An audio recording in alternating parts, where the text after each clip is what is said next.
કેમ છો વિદ્યાર્થી મિત્રો? ફરીથી આજે તમારા માટે એક નવો ટોપિક લઈને આવ્યો છું, સ્પીચ રાઇટિંગ. ગમે તે તમારે 9 થી 12 કે કોલેજમાં ગમે ત્યાં સ્પીચ રાઇટિંગ પૂછાય, પ્રિલિમ્સ પરીક્ષા હોય, મેઇન પરીક્ષા વર્ણનાત્મક લખવાનું હોય, એના માટેનું સચોટ એવું ફોર્મેટ કે કોઈ પણ સ્પીચમાં આ ફોર્મેટ કામ આવી શકે એવું.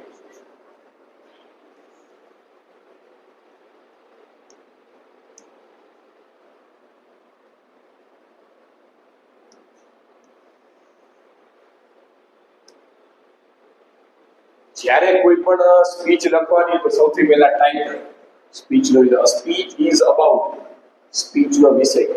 દાખલા તરીકે આપણે સ્પીચ હોય છે ધ રિપબ્લિક ડે, તો જ્યાં પણ જે સ્પીચનો વિષય લખેલો છે ત્યાં માત્ર તમારે ધ રિપબ્લિક ડે એટલું જ લખવાનું છે. The speech is about the Republic day, કે આજની જે સ્પીચ છે એ પ્રજાસત્તાક દિવસ વિશે છે. ઓનરેબલ જજીસ, ઓનરેબલ એટલે માનનીય, ઓનર એટલે માન, એની ઉપરથી આવેલું છે ઓનરેબલ. ઓનરેબલ એટલે માનનીય. જજીસ, જજીસ એટલે કે જે વ્યક્તિ નિર્ણય, જે વ્યક્તિ નિર્ણય આપતા હોય, ગમે ત્યારે કોઈ ફંક્શન હોય એમાં જે વ્યક્તિને એવી સત્તા આપવામાં આવી હોય કે જેને સારું કોનું છે અને ખરાબ કોનું છે, એવા લોકોને આપણે જજ કહીએ છીએ. રિસ્પેક્ટેડ એટલે આદરણીય.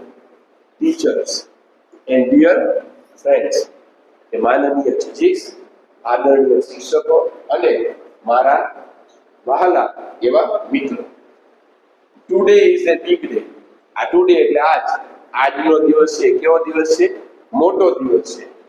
કારણ કે અવર સ્કૂલ, અમારી શાળાએ હેઝ અરેન્જ, અરેન્જ એટલે આયોજન, અરેન્જ એટલે ગોઠવવું થાય, અરેન્જ એટલે આયોજન કરવું છે, ગોઠવેલું છે સ્પીચ કોમ્પિટિશન. અમારી શાળામાં આજે સ્પીચ કોમ્પિટિશન એટલે સ્પર્ધાનું આજે આયોજન કરેલું છે. ઓન, જે આપણે દાખલા તરીકે જેની વિશેષ સ્પીચ પૂછાડી હોય આપણે એ વાત કરીએ છીએ the Republic day.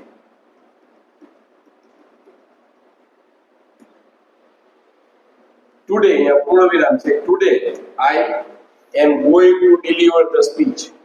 I am going to નો સ્પેશિયલ ઉપયોગ છે, કારણ કે સાદા ભવિષ્યકાળમાં બે પ્રકારના વાક્યો છે, શેલ અને વીલ, પછી ક્રિયાપદનું મૂળરૂપ, અને ગોઈંગ ટુ ને ગોઈંગ ટુ નો સાદા ભવિષ્યકાળમાં સ્પેશિયલ ઉપયોગ કરેલો છે. દાખલા તરીકે કોઈ પણ વાક્ય એવું હોય, દાખલા તરીકે આઈ shell go,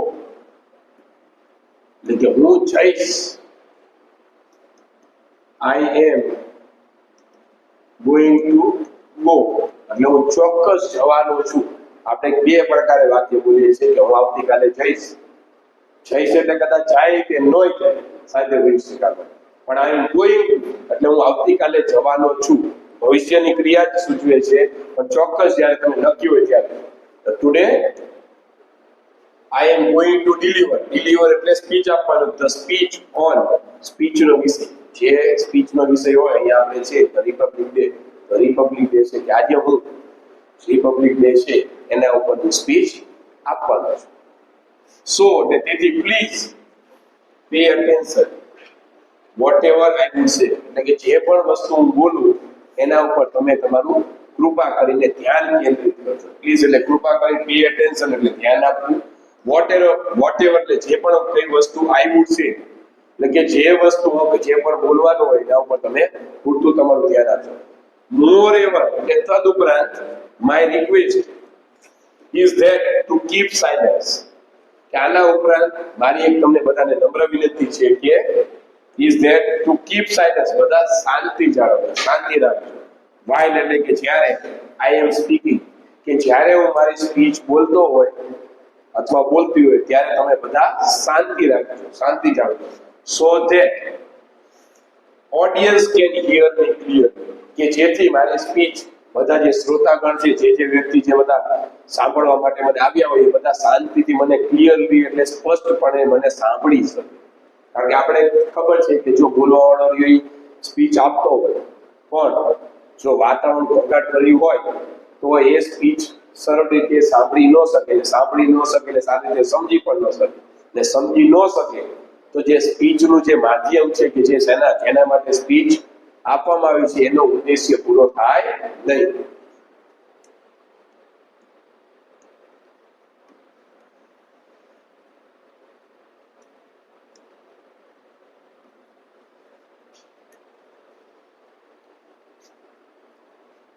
I will use English language. હું અંગ્રેજી ભાષાનો ઉપયોગ કરીશ. will ક્રિયાપદનું મૂળ રૂપ કરીશ. આ તો હોઈ શકે કે મારી સ્પીચ છે, સ્પીચ શેના વિશે છે? અંગ્રેજી વિષયમાં બોલવાનો છે, એટલે કે હું અંગ્રેજી ભાષાનો ઉપયોગ કરીશ. which is કે જે ભાષા is known as is અને known પેશી રૂપ કે જે ભાષા કેવી રીતે ઓળખાય છે? International language. કે મારી સ્પીચમાં હું અંગ્રેજી ભાષાનો ઉપયોગ કરવાનો છું કરીશ અને જે અંગ્રેજી ભાષા છે એને આંતરરાષ્ટ્રીય ભાષા તરીકે ઓળખાય છે. કારણ કે આપને ખબર છે કે અંગ્રેજી ભાષા કેવી છે? કોઈ પણ દેશમાં ઉપયોગમાં આવી શકે એવી છે, એટલે આંતરરાષ્ટ્રીય કહેવાય. એન્ડ યુઝફુલ એટલે ઉપયોગી છે. ટુ ઇન્ટરેક્ટ એટલે આદાન પ્રદાન કરવું.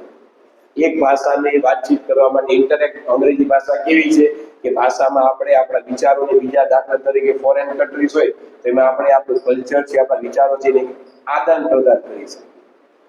વિથ વન અનધર એટલે શું કહે છે? ઈચ અધર હોય એટલે બે જ વ્યક્તિ, બે કરતા વધારે વ્યક્તિ હોય ત્યારે શું આવે છે? One another.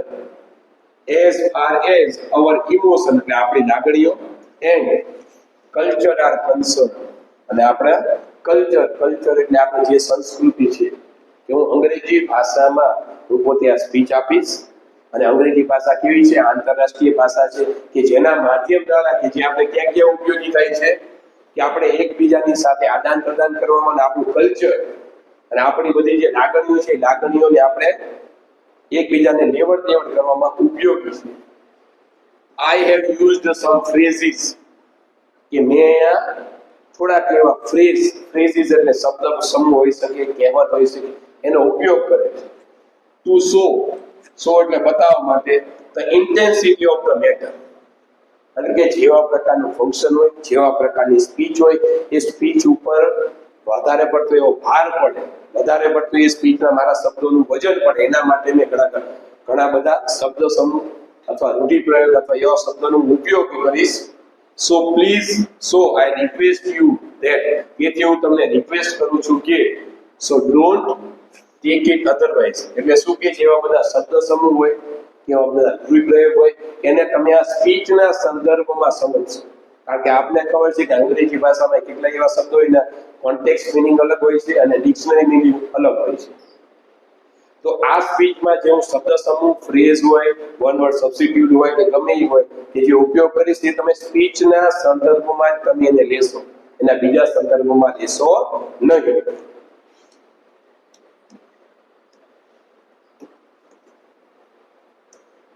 પછી ફકરો પડી સો my subject of the speech is speech આધારિત બે ફકરા લખવા. અહીંયા આપણે જેના વિશે જે સ્પીચ પૂછાણી હોય, ઇન્ડિપેન્ડન્સ ડે હોય, રિપબ્લિક ડે હોય, યોગ ફોર હેલ્થ હોય કે ગમે તેવા શબ્દ હોય, ગમે તે ટોપિક હોય, એના વિશે જે તમારી સ્પીચ હોય એના આધારે તમારે બે એવા સારા એવા ફકરા લખવા.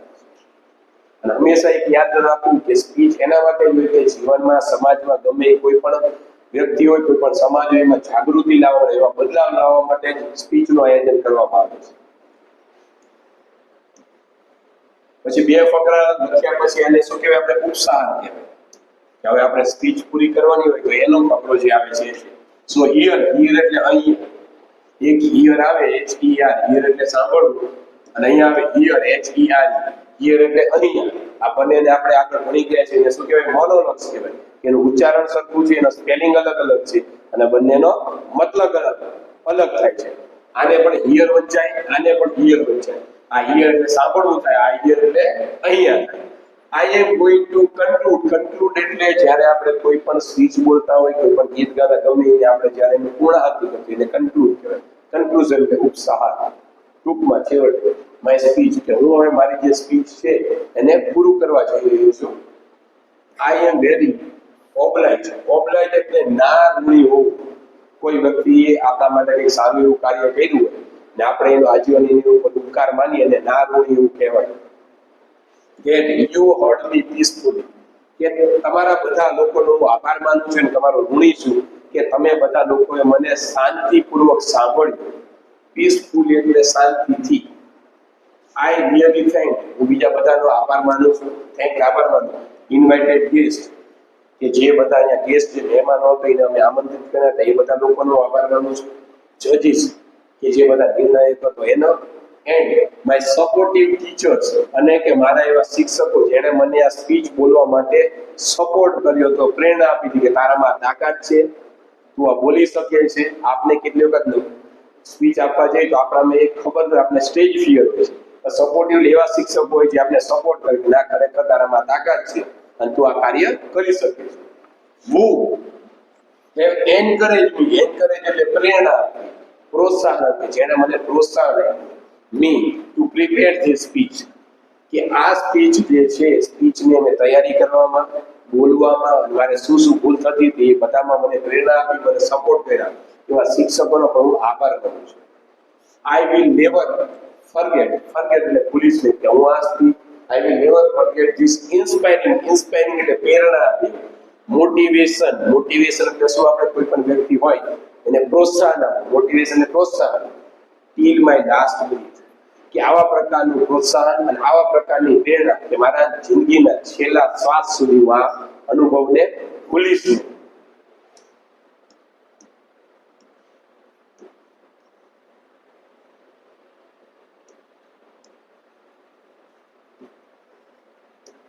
Please think about whatever I spoke in this speech regarding our well-being. કે કૃપા કરીને કે જે બધું આ સ્પીચમાં બોલ્યું એના ઉપર વિચાર કરો. થિંક અબાઉટ એટલે ના વિશે વિચાર કરજો. રિગાર્ડિંગ અવર વેલ-બીંગ, કારણ કે વેલ-બીંગ એટલે સારા માટે, કોઈ ભલા કાર્ય માટે. આપણે બધાને ખબર છે કે સ્પીચનું આયોજન કરવામાં આવે શેના માટે હોય? સમાજમાં બદલાવ લાવવા માટે, કોઈ વ્યક્તિમાં બદલાવ આવે, કોઈ વિદ્યાર્થીમાં બદલાવ, એના માટે સ્પીચનું આયોજન થાય છે.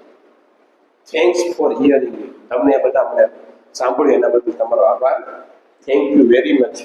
જય હિન્દ, જય ભારત. કે તમે બધાએ મને સાંભળ્યું એના બદલ આભાર. Thank you very much. અને છેલ્લે જય હિન્દ અને જય ભારત. એવા પ્રકારનું ફોર્મેટ છે કે તમે ગમે ત્યારે 9મા ધોરણથી 12મા ધોરણ કે કોલેજમાં ગમે ત્યાં તમે આ સ્પીચના ફોર્મેટનો ઉપયોગ કરી શકો છો. અને એવા કોઈ પ્રસંગ હોય કે જ્યાં તમારે મેઇન્સ એક્ઝામમાં લખવાનું હોય કે ગમે એક્ઝામમાં પણ તમે આ ફોર્મેટનો ઉપયોગ કરી શકો છો. તમને એવું લાગે તો આમાંથી 2-3 વાક્ય તમે કાઢી શકો છો અને પોતાની રીતે નવા એડ પણ કરી શકો છો. Thank you very much.